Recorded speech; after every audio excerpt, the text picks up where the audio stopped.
नमस्कार किसान भाइयों, यह वीडियो उन किसान भाइयों के लिए काफ़ी ज़्यादा फायदेमंद होगा जिन किसान भाइयों ने लहसुन की लेट बुआई की थी। इस वीडियो में हम बात करेंगे लहसुन फसल में यूरिया खाद के उपयोग के बारे में। किसान भाइयों, लहसुन फसल में यूरिया खाद कितना ज़रूरी होता है और यूरिया खाद की अधिकता से लहसुन फसल में क्या नुकसान होते हैं, इसके बारे में भी हम इस वीडियो में डिटेल से बात करेंगे। तो अगर आपने लहसुन की पछेती बुआई की है तो आप इस वीडियो को अंत तक ज़रूर देखें, और अगर आपकी लहसुन 60-70 दिन के आसपास है तो भी आप इस वीडियो को अंत तक ज़रूर देखें।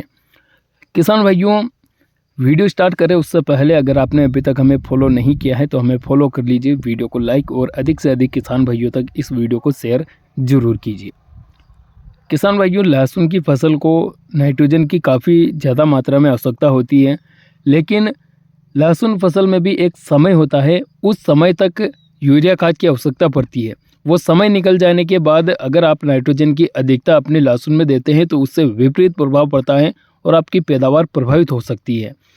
तो किसान भाइयों, बात करें अगर यूरिया खाद की, तो यूरिया खाद में पाई जाती है नाइट्रोजन, और नाइट्रोजन लहसुन की ग्रोथ बढ़ाती है। यानी कि अगर लहसुन की ग्रोथ कमज़ोर है तो वहाँ पर लहसुन फसल में यूरिया खाद का उपयोग किया जाता है। यूरिया खाद में उपस्थित नाइट्रोजन लहसुन फसल में क्लोरोफिल की प्रक्रिया को तेज करती है। अगर लहसुन में पीलापन होता है तो उस पीलापन को दूर करने में नाइट्रोजन बहुत बड़ी भूमिका निभाता है, यानी यूरिया बहुत बड़ी भूमिका निभाता है। पौधे की वानस्पतिक ग्रोथ तेज करने में यूरिया खाद बहुत बड़ी भूमिका निभाता है। किसान भाइयों, लहसुन की फसल में 2 से 3 बार यूरिया खाद का उपयोग किया जाता है। पहली बार तो जब हमारी फसल 20 से 25 या 30 दिनों की बीच होती है, उस टाइम पर यूरिया खाद हमारी फसल में दिया जाता है।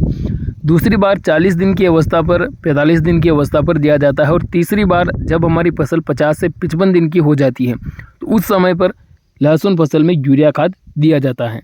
आप चाहें तो 2 बार यूरिया खाद का उपयोग कर सकते हैं, आप चाहें तो 3 बार भी यूरिया खाद का उपयोग कर सकते हैं। लेकिन जैसे ही हमारी फसल 65 दिन के आसपास हो जाती है, 70 दिन के आसपास हो जाती है, तो उसके बाद में फिर नाइट्रोजन की आवश्यकता फसल को कम मात्रा में ही पड़ती है। यानी उसके बाद यूरिया का एक भी दाना हमें लहसुन फसल में नहीं देना है।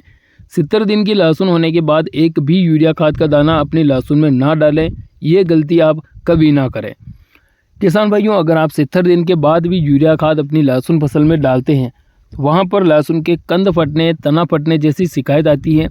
वहाँ पर क्या होता है कि अगर आप यूरिया खाद डालते हैं तो पौधे की ऊपरी ग्रोथ बढ़ना शुरू हो जाती है और कंद का विकास रुक जाता है, क्योंकि पौधा अगर ग्रोथ करेगा तो पौधा कंद को भूल जाएगा, कंद का विकास रुक जाएगा, विकास बंद हो जाएगा और ऊपर वाली ग्रोथ बढ़ना शुरू हो जाएगी।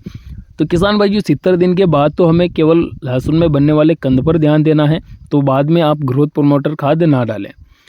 किसान भाइयों, यूरिया खाद मुख्य रूप से लहसुन की ग्रोथ बढ़ाता है। तो आप अगर ग्रोथ कमज़ोर है, आपकी फसल 50-60 दिन के बीच में है और ग्रोथ कमज़ोर है, तो वहाँ पर आप यूरिया खाद डाल सकते हैं। 65-70 दिन के बाद यूरिया खाद का उपयोग ना करें। और फिर भी आपकी फसल को नाइट्रोजन की आवश्यकता लग रही है, आपको ऐसा लग रहा है कि हल्का फुल्का पीलापन है, तो आप यूरिया खाद की जगह पर कैल्शियम नाइट्रेट का उपयोग 70 दिन के बाद में कर सकते हैं।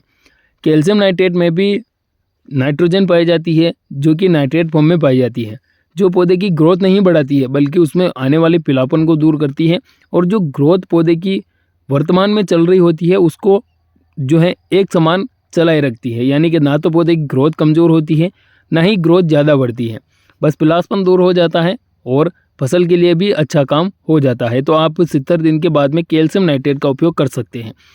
और 70 दिन के बाद में एक बार और मैं आपसे कहूँगा कि 70 दिन के बाद में यूरिया खाद का उपयोग लहसुन फसल में ना करें, इससे बहुत बड़ा विपरीत प्रभाव पड़ेगा और आपकी पैदावार बहुत हद तक कम हो जाएगी। तो यही चीज़ें होती हैं यूरिया खाद को लेकर।